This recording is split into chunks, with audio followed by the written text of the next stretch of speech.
AP cabinet సమావేశం ప్రారంభమైంది. నూతన మద్యం పాలసీకి కేబినెట్ ఆమోదం తెలపబోతుంది. ఆపరేషన్ బుడమేరు అంశంపై కూడా కేబినెట్ లో సమావేశంలో చర్చించే అవకాశం కనిపిస్తోంది.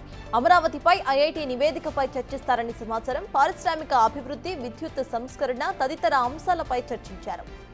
100 రోజుల కూటమి ప్రభుత్వ పాలనలో మంత్రుల గ్రాఫ్ ను సీఎం అందించబోతున్నారు. జనసేన మంత్రుల గ్రాఫ్ ను పవన్ కళ్యాణ్ కు ఇవ్వబోతున్నారు.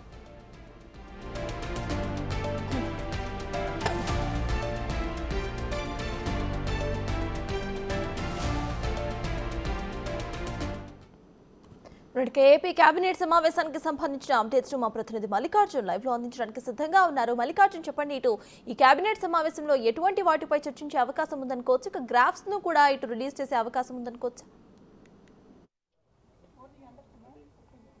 సతాజ్ కొద్దిసేపటి క్రితమే ఏపీ కేబినెట్ కూడా ప్రారంభం అవడం జరిగింది.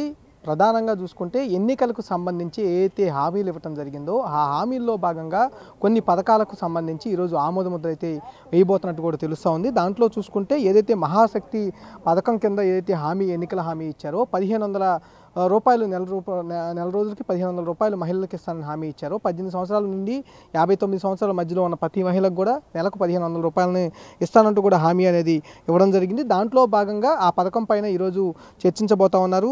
దాంతోపాటు ఇటు మహిళలకు సంబంధించి వడ్డీ లేని రుణాలు ఏవైతే ఉన్నాయో, డోక్రా ద్వారా ఇచ్చే రుణాలు ఏవైతే ఉన్నాయో ఆ రుణాలకు సంబంధించి గత ప్రభుత్వం 3 లక్షల వరకు అయితే ప్రతి మహిళకు ఇవ్వడం జరిగింది. దాన్ని మరింత పెంచి, అంటే 10 లక్షల నుంచి 20 లక్షల వరకు పెంచి ఇవ్వాలనేది ఎన్డీఏ ప్రభుత్వం ఆలోచిస్తున్న పరిస్థితి కూడా కనిపిస్తుంది. ఎన్నికల ముందు కూడా మహిళలకు ఈ విధమైన ఎన్నికల హామీ కూడా ఇవ్వడం జరిగింది. దానిపై కూడా సుదీర్ఘంగా కేబినెట్లో చర్చించే అవకాశం కనిపిస్తూ ఉంది. చర్చించిన తర్వాత కొన్ని ఆమోదాలు కూడా తెలిపే అవకాశం కనిపిస్తూ ఉంది. అంతేకాకుండా పేదరికం లేని సమాజ నిర్మాణంలో భాగంగా P4 పైన కూడా నేడు చర్చించే అవకాశం కనిపిస్తూ ఉంది. అలాగే ప్రధానమైనది నీరు చెట్లకు సంబంధించి 2019 ముందు, అంటే 2014 నుంచి 19 వరకు నీరు చెట్టు కార్యక్రమం అనేది కొనసాగిన పరిస్థితి కూడా ఉంది. గతంలో పెండింగ్ బిల్లు ఏవైతే ఉన్నాయో ఆ పెండింగ్ బిల్లుకు సంబంధించి కొన్ని విడుదలకు ఆమోదం కూడా వేసే అవకాశం కనిపిస్తూ ఉంది. దాంతోపాటు ఇరిగేషన్ ప్రాజెక్టులకు సంబంధించి గేట్లు, అలాగే కరకట్ల ప్రతిష్టతకు సంబంధించి ఎమర్జెన్సీ ఫండ్ కింద 300 కోట్లు కూడా రిలీజ్కు ఆమోదం వేయబోతా ఉన్నారు. ఎందుకంటే ఇప్పటికే సంబంధించి కొన్ని కరకట్టలు వీక్గా ఉన్నట్టు కూడా గుర్తించడం జరిగింది. మొన్న బుడమేరుకు సంబంధించి కూడా కరకట్ట వీక్గా ఉన్న సందర్భంలోనే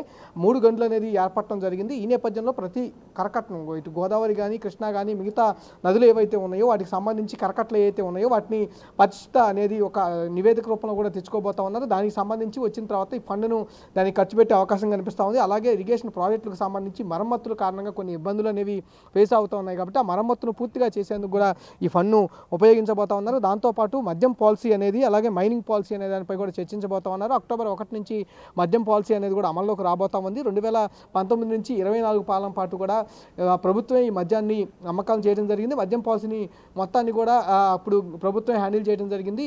దీన్ని పూర్తిగా కూడా మార్చివేసేందుకు కూడా ఈ ఎన్డీఏ ప్రభుత్వం కసరత్తు చేస్తూ ఉంది. దీనికి ఇప్పటికే 6-7 రాష్ట్రాలకు సంబంధించిన మద్యం పాలసీలపై కూడా సుదీర్ఘంగా అవగాహన చేసుకోవడంతో పాటు ఒక చర్చించడం జరిగింది. కమిటీ కూడా ఏర్పాటు చేయడం జరిగింది. దానికి సంబంధించిన నివేదికను కూడా ఇప్పుడు కేబినెట్ ముందు ఉంచబోతా ఉన్నారు.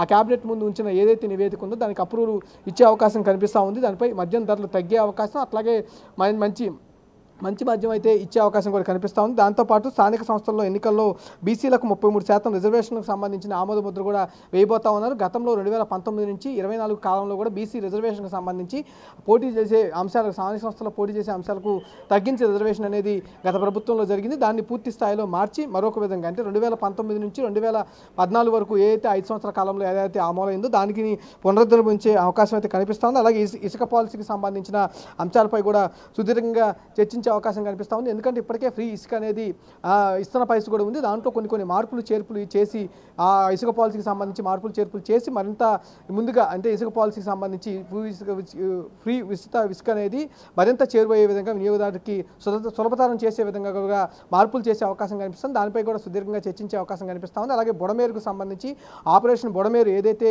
ఇప్పటికే నడుస్తూ ఉందో దానికి సంబంధించి సుదీర్ఘంగా చర్చించే అవకాశం కనిపిస్తూ ఉంది. ఎందుకంటే బుడమేరుకు సంబంధించి ఆ కాలం మొత్తం కూడా ఆక్రమణలకు అయినట్టుగా కూడా ప్రభుత్వం ఇప్పటికే చెప్తున్న పరిస్థితి కనిపిస్తాం. దాన్ని అన్యాక్రాంతమైన భూమి మొత్తాన్ని కూడా బుడమేరుకు తీసుకొని దాన్ని బుడమేరు కాలం కూడా విస్తరించే అవకాశం కనిపిస్తాం. దాని మీద సుదీర్ఘంగా చర్చించే అవకాశం, ఇలా కీలకంగా అన్ని అంశాలు, అంటే పొలిటికల్గా ఏదైతే అంటే ఆ ఎన్నికల ముందు హామీ ఏదైతే ఇచ్చారో ఆ హామీలకు సంబంధించిన అంశాలతో పాటుగా గవర్నమెంట్కి సంబంధించి మొన్న వరదలకు సంబంధించిన అంశాలపై కూడా సుదీర్ఘంగా చర్చించే అవకాశం అయితే కనిపిస్తూ ఉంది.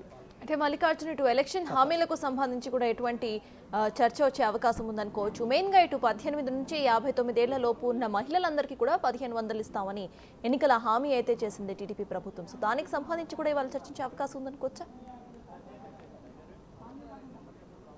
తప్పనిసరిగా, ఎందుకంటే ఎన్నికల ముందు ఏదైతే మహిళలకు సంబంధించి హామీలు ఏదైతే ఇస్తా ఉన్నారో ప్రతి ఒక్క హామీని ఒక్కొక్కటిగా నెరవేర్చుకుంటూ వస్తూ ఉన్నారు. ఈ 100 రోజులకు సంబంధించిన కీలక హామీల్ని నెరవేర్చడం జరిగింది. రేపు 20వ తారీఖుతో కూడా 100 రోజులు అనేది పూర్తి కాబోతా ఉంది. దీనికి సంబంధించి మరికొన్ని హామీలు ఏదైతే పెండింగ్లో ఉన్నాయో, మహిళా శక్తి పథకం కింద ఏదైతే ఎన్నికల హామీ ఇచ్చారో దాంట్లో భాగంగా 1500 ప్రతి మహిళకు 18 సంవత్సరాలు నిండిన ప్రతి మహిళకు 1500 ఇస్తామని ఏదైతే హామీ ఇచ్చారో ఆ హామీలో భాగంగా ఈ 1500 ఇవ్వడానికి కూడా ప్రభుత్వం ముందుకు రావడం జరిగింది. దాని నేపథ్యంలోనే ముందుగా కసరత్తు అనేది చేయాల్సి ఉంది. ఆ కసరత్తు పైన సుదీర్ఘంగా చర్చించబోతా ఉన్నారు. దాంతోపాటుగా కొలాయి కలెక్షన్కి సంబంధించి కూడా ఒక అంశాన్ని గతంలో ఎన్నికల ముందు అయితే హామీ ఇవ్వడం జరిగింది. దానిపై కూడా సుదీర్ఘంగా చర్చించబోతా ఉన్నారు. ఇంకా 12 లక్షల పైగా కూడా కొలాయిస్ కలెక్షన్ అనేది ఇవ్వాల్సి ఉందని కూడా రాష్ట్రంలో ఇప్పటికే ఆ నివేదిక అనేది సిద్ధం చేయడం జరిగింది. దానికి కూడా ఫ్రీ ఉచితంగా కలెక్షన్ అనేది ఇవ్వాలని ప్రభుత్వం భావిస్తూ ఉంది. ఇది కూడా ఎన్నికలకు ముందు ఇచ్చిన హామీగా కూడా చూస్తూ ఉన్నారు. ఎందుకంటే ఆ రెండు, ఇటు మహిళలకు సంబంధించింది కానీ ఇటు కులాలకు సంబంధించిన హామీ కానీ రెండింటిపై కూడా సుదీర్ఘంగా చర్చించబోతా ఉన్నారు. దాంతోపాటు అన్నా క్యాంటీన్లకు సంబంధించి ఇప్పటికే